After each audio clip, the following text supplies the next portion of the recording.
Pemirsa, kita sampai di ujung acara.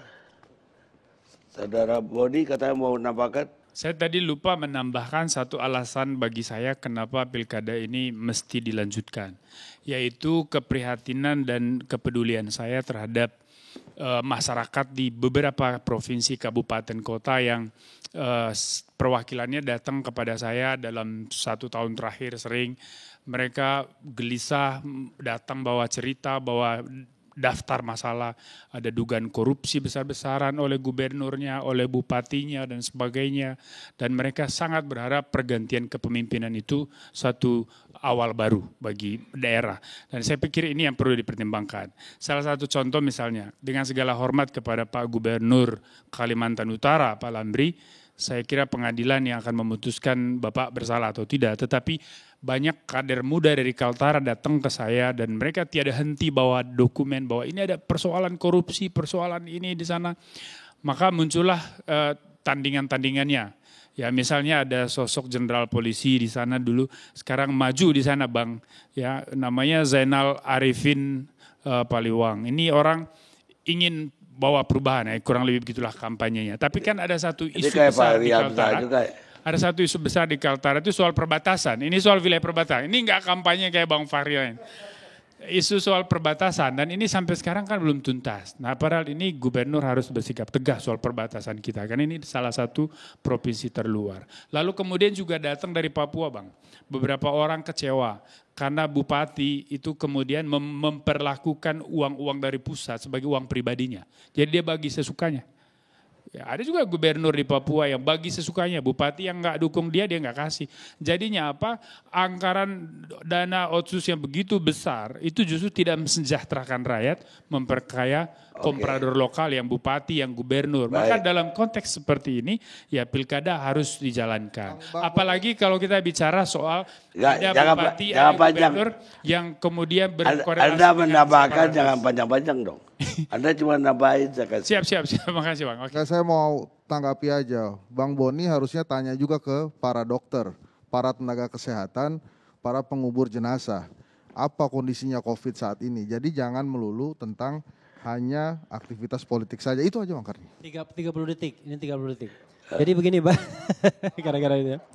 Jadi begini, pilihan kita kan ditunda atau dilaksanakan. Kalau ditunda ada alasannya banyak. Kalau mau dilaksanakan, pastikan bahwa tidak ada kampanye di luar ruang.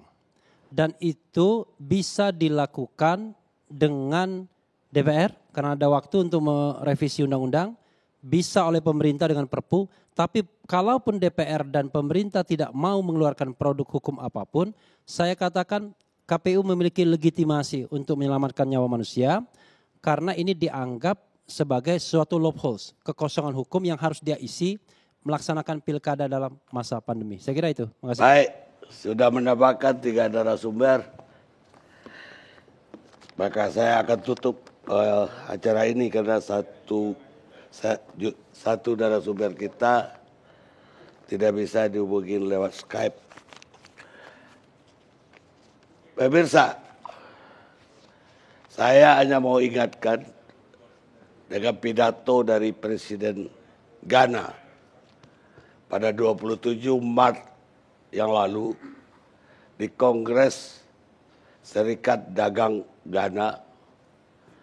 Dalam pidatonya dia mengatakan bahwa kita sudah membuktikan bahwa kita bisa membangkitkan ekonomi negara kita kembali.